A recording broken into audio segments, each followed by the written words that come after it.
آپ بات کیجیے تب تک. جی اچھا جی، میں سچوالا صاحب قرآن کی ایک آیت کے بارے میں کچھ میرا سوال تھا، لیکن اس سے پہلے میں ایک درخواست کرنا چاہوں گا تمام لسنرز سے کہ جو فرسٹ پرسن اور سیکنڈ پرسن کی جو بات ہو رہی تھی، تو ہماری ملکہ برطانیہ، میں لندن سے بول رہا ہوں، ہر سال کرسمس کا میسج دیتی ہیں. تو پچھلے 50 سال کی پوری ان کی جو میسیجز ہیں وہ ان کو آپ دیکھ لیجئے، وہ کبھی یہ نہیں کہتی کہ شی ڈڈ دس اور شی سیڈ دس. تو یہ بحث ہی ختم ہو جائے گی، کیونکہ وہ ڈائریکٹلی ہم لوگوں سے، برطانیہ کے شہریوں سے کلام کر رہی ہیں. تو یہ بہت اچھی مثال ہے اس کی، اور کل شاید ان کا میسج جو ہے وہ آئے گا، اور پچھلے 50 سال کے میسیجز وہ جا کے دیکھ سکتے ہیں آرکائیو میں. تو یہ بحث یہیں ختم ہو جائے گی، اور ان کی سمجھ میں آ جائے گا کہ فرسٹ پرسن اور سیکنڈ پرسن کیا ہوتا ہے، کیونکہ وہ ہم سے ڈائریکٹلی ہم کلام ہیں برطانوی شہریوں سے. تو یہ ایک بات میں کہہ رہا تھا. اس کے بعد بہت اچھی ہم بات قرآن، ہے، آپ نے بہت اچھا جو ہے جاندار پوائنٹ آپ نے رکھا ہے. جی ہاں جی ہاں کیونکہ دیکھیں کہ اگر کوئی واقعی فرسٹ پرسن ایگزسٹ کرتا ہے تو اس کو جی اپنے جو ہے اپنے ڈائریکٹ بات کرنی چاہیے نا بھی.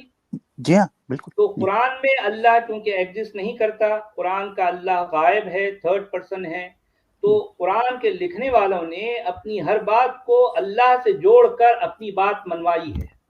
یہ اصل میں شریعنتر ہے، یہ اتنی ڈراؤنی سازش ہے کہ لکھنے والوں نے تو لکھ دیا. اگر مان لیں تھوڑی دیر کے لیے آپ ایسا سمجھیں، اگر اس کتاب کو کسی اللہ سے جوڑا نہیں جاتا تو اس کتاب کی نہ تو اتنی مقبولیت ہوتی، نہ عقیدت ہوتی، نہ اتنی جو ہے شہرت ہوتی. جی آپ سمجھے، یہ پوائنٹ سمجھنے لائق ہے.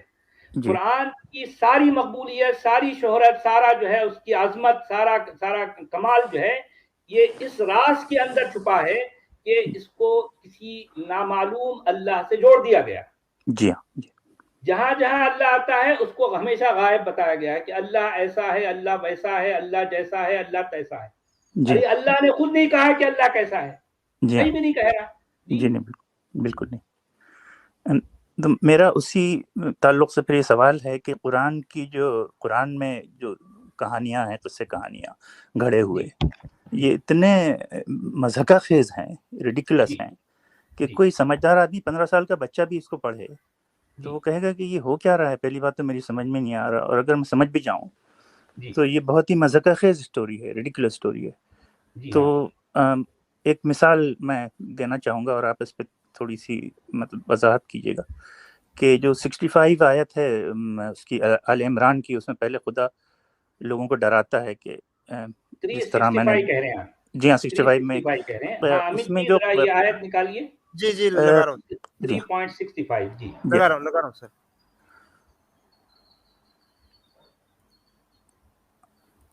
آخر میں قرأۃً خاشعین استعمال کیا ہے.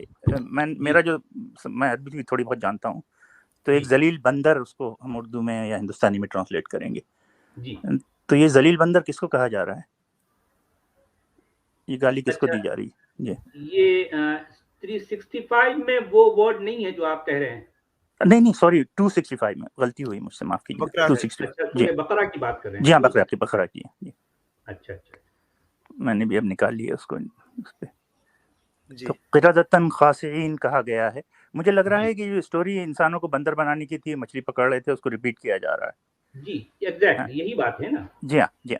تو وہ کیوں کیا جا رہا ہے بعد میں پتہ چلتا ہے، کیونکہ لوگوں پہ پریشر ڈال رہے ہیں کہ آپ ایک گائے کو ذبح کرو. اب وہ شریف لوگ ہیں بیچارے، گائے ان کے کام کی ہے، وہ نہیں کرنا چاہ رہے، وہ ریلکٹنٹ ہیں. آگے کی آیتوں میں آپ دیکھیے گا. جی ہاں.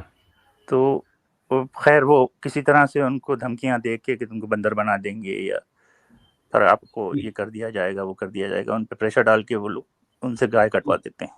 جی ہاں. اب وہ کاٹ تو دیتے ہیں گائے، ان کی سمجھ میں نہیں آتا ہے کیوں کٹوایا. اور پھر یہ ہوتا ہے کہ ایک آدمی مر جاتا ہے، لڑتے ہیں کچھ دو گروپس قرآن کے مطابق. تو اللہ کہتا ہے ان کو کہ یہ جو اس کا گوشت کا ایک ٹکڑا ہے، اس کو اٹھا کے اس پہ مارو تو وہ زندہ ہو جائے گا. وہ زندہ ہو جاتا ہے. یہ کون سی آیت میں ہو رہا ہے میں آپ کو بتاتا ہوں. یہ شاید 67 میں ہو رہا ہے یہ. جی ہاں، اس کے بعد والی آیت میں ہے. جی ہاں. اچانک یہ ہوتا ہے، یعنی گائے کٹوانے سے پہلے وہ نہیں مارا ہوتا ہے اس نے، پھر یہ مار دیتے ہیں. جی اور پھر وہ ٹکڑا اٹھا کے مارو اس کو تو وہ زندہ ہو جاتا ہے. جی. تو میں نے بھی مجھے کہ بلکہ اس کی بھی بات ہے. جی ہاں, جی یہ 68 کی بات ہے لگتا. جی ہاں. تو یہ کتنی احمقانہ اسٹوری ہے. مفسرین جو ہیں قرآن کے جو تفسیریں لکھتے ہیں انہوں نے کس طرح سے اس کو ایکسپلین کرنے کی کوشش کیا ہے, میں یہ جاننا چاہوں گا. وہ کیا ایکسپلین کرتے ہیں, ان کو تو جو ہے کسی طرح سے جو ہے جہاں جہاں جھول ہوتا ہے وہ اس پہ پردے ڈالتے رہے ہیں صدیوں سے. جی ہاں جی ہاں جتنے بھی ٹرانسلیٹرز ہیں, جتنے بھی یہ انٹرپریٹرز ہیں, ان کا تو کام ہی یہ ہے جی کہ ہاں اس طرح کی باتیں لوگوں کے ذہنوں میں کبھی بھی سوال کی شکل میں نہ ابھر پائیں. ان کی کوشش یہ ہوتی ہے. جی یہ جی وہ اتنے بڑے مجرمین ہیں, یہ مفسرین اور جو ہے مترجمین, میری نظر میں یہ مجرمین ہیں, جی ہاں کرمنلز ہیں. یہ لوگ جی یہ جانتے ہیں کہ اس کے اندر کیا کیا جھول ہے, جی تو ہاں اس جھول کو ہمیشہ اس کی پردہ پوشی کرتے رہے ہیں, اس پر جی ہاں پردہ جی ڈالتے رہے ہیں. جی ہاں یہ جو ہے ان کا کام ہی یہ رہتا ہے. جی ہاں جی ہاں. تو یہ آیا 73 ہے, اس کا میں عربک ٹیکسٹ دیکھ رہا ہوں, تو اس کا اردو جی ٹرانسلیشن ایسا ہوگا کہ پھر ہم نے ان کو حکم دیا کہ اس جی پر اس جی کا ایک ٹکڑا مارو. اس جی طرح اللہ مردوں کو زندہ فرماتا ہے. جی. یعنی گائے کی گوشت کا ٹکڑا اٹھا کے مارو آپ مردوں پہ تو وہ زندہ ہو جاتے ہیں. یہ خدا کا طریقہ ہے زندہ ہاں, کرنے کا. اب اصل میں کیا ہے کہ اس میں اتنی ایمبیگوس, اتنی ویگ باتیں ہیں, اتنی مبہم, اتنی جو ہے غیر جی واضح باتیں ہیں. جی اب یہاں پر کیا کرتے ہیں یہ قرآنسٹ حضرات, اب اس کو لے کر کہاں کہاں توڑ مروڑ کے, نہیں یار اس میں ایسا نہیں کہا گیا, اس میں ویسا نہیں کہا گیا. ارے بھائی جی پھر کیا کہا گیا خود ان کو نہیں پتا, جی خود ان کو نہیں پتا اس میں کیا کہا جا رہا ہے.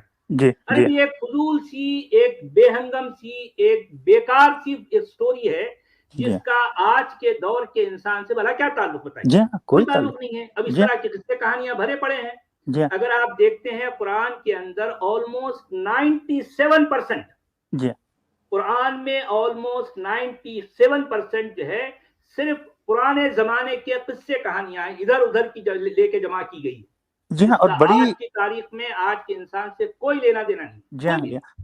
اور ایسی کہانیاں ہیں کہ اس زمانے کے بھی اسٹینڈرڈ کے حساب سے بہت گھٹیا ہیں. وہ میں نے اس زمانے کی گریک فلسفی پڑھی ہے, اور جو ایتھیکل لٹریچر ہے جو دوسری قوموں میں تھا وہ ان سے بہت اچھا ہے. Most of it actually make sense, اس میں سمجھ میں آتا ہے کہ یہ بول کیا رہے ہیں. یہ تو کچھ سمجھ میں نہیں آتا کہ اس کا کیا مقصد تھا, اس کا کوئی سر پیر ہی نہیں ہے. اور اس اسٹوری کا کیا مطلب ہے. قرآن کے لکھنے والوں نے ادھر جی ادھر کی جو ہے جو کہانیاں لی اور اس کو جو ہے اپنی جی لینگویج میں جو ہے اپنی جو ہے جو بولی ہے جسے جی ہاں عربی کہا گیا ہے اس کے جی اندر اس کو کنورٹ کیا, اور جی وہ اس طرح کی قرآن کی شکل میں جو ہے کتاب کی شکل میں جی سامنے آ گئی, اور لوگ اس کو کسی جو ہے اللہ کا کلام سمجھ بیٹھے. جی ان جی سے بتایا گیا, ان سے منوایا گیا, لوگ مانتے رہے. چل رہا ہے سلسلہ ایسے ہی. جی جی ہاں حالانکہ جسے اللہ کہا جاتا ہے اس کا اس کتاب سے کوئی لینا دینا نہیں ہے, جی نہیں, کچھ بھی لینا بالکل دینا نہیں. نہیں. جی ہاں.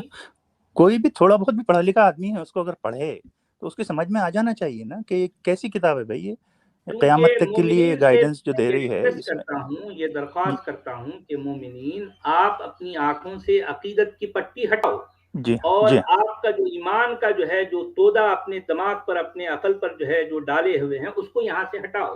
جی اپنے علم اور اپنی ذاتی سمجھ اور اپنی عقل کی روشنی میں اس کتاب کا مطالعہ کرو براہ راست, ڈائریکٹلی. جی جی یہ ترجموں کی بیساکھیاں توڑ دو, جی اور ڈائریکٹ جو ہے اس کی ٹنگ, اس کی لینگویج سیکھنے کی کوشش کرو, اور سمجھنے کی کوشش کرو کہ یہ قرآن کا لکھنے والے کیا لکھ رہے ہیں. جی آپ ہاں کو پتہ چل جائے گا. جی ہاں یہ بالکل جو ہے بالکل. یہ اتنی بھوٹی, اتنی فضول, اتنی بچکانہ باتیں, اس کو آپ کسی خالق کائنات سے جوڑ رہے ہو. جی ارے جی ہاں بھائی آپ کو شرم کرنی چاہیے کہ اس طرح کی بالکل. باتیں کسی خالق کائنات سے جوڑ کر, بہت شرم بڑی کرنی چاہیے. توہین ہے, تو خالق توہین کائنات ہے, کی بہت بڑی توہین ہے اس سچ کی والا صاحب. توہین ہے. جی ہاں کہ جی کوئی ہاں. پڑھا لکھا آدمی ایسی چیزوں میں یقین کرے, اور یہ یقین کرے کہ اس خالق کائنات کی طرف سے آیا ہے. البرطانوی جی جی کل آئیے ذرا, کیونکہ کوشچن آنسر جی سلسلہ. ہاں میں ضرور آؤں گا. میں بس ایک چیز, ایک جملہ اور کہنا چاہ رہا تھا جی کہ میں نے جب عربی سیکھ کے قرآن کو پڑھا تو پھر مجھے سمجھ میں آئی یہ سب باتیں. تو میں درخواست کروں گا مومنین سے کہ تھوڑا بہت عربی کا گرامر سیکھ لیں, تو پھر ان کے خود سمجھ میں آ جائے گا کہ یہ جی ہاں کیا ہے, یہ بکواس کے علاوہ کچھ نہیں ہے. جی صحیح بات ہے. میں جی خود بھی ہمارے مومن بھائیوں سے یہی ریکویسٹ کرتا ہوں کہ بھائیوں اپنی زندگی سے تھوڑا کوالٹی ٹائم نکالیے اور عربی ٹنگ کو, یہ قرآن کی لینگویج کو سیکھنے کی کوشش کریں. جی ہاں آپ کو پتہ چلے گا کہ اس میں کیا لکھا ہے. جی ہاں آپ جی ابھی بھی جو ہے اپنے اسکالرس اپنے علماء کی جو ہے بیساکھیوں کے سہارے چل رہے ہو، کب تک آخر ایسے؟ کب جی ہاں بیساکھیاں اور ٹرانسلیشن بریکٹس کے سہارے چل رہے ہیں، اس میں جملے جی ہاں سارے سینٹنس بریکٹ سینٹنس ہوتے جو ہیں، گھسا بریکٹ دیے، میں کچھ بھی ڈال دو، ان کو کچھ بھی کون ڈال دیں۔ پوچھنے والا ہے، کون پکڑنے والا ہے، جی ہاں ایسے ہی ہر چلتا دوسرے ہے۔ تیسرے ٹرانسلیشن میں اردو اور انگلش ڈنڈیاں کے مار مار کے ترجمے کیے جاتے ہیں، ترجمے، ڈنڈیاں جی مار ہاں، مار کے۔ اور جی ہاں، کوئی دو ترجمے ایک دوسرے سے ایگری نہیں کرتے، یہ ایک ایگزیکٹلی الگ اس کا مسئلہ ایگزیکٹلی یہی ہے۔ بات ہے۔ جی ہاں جی ہاں، چلیے شکریہ بہت بہت جی سچ والا شکریہ۔ صاحب۔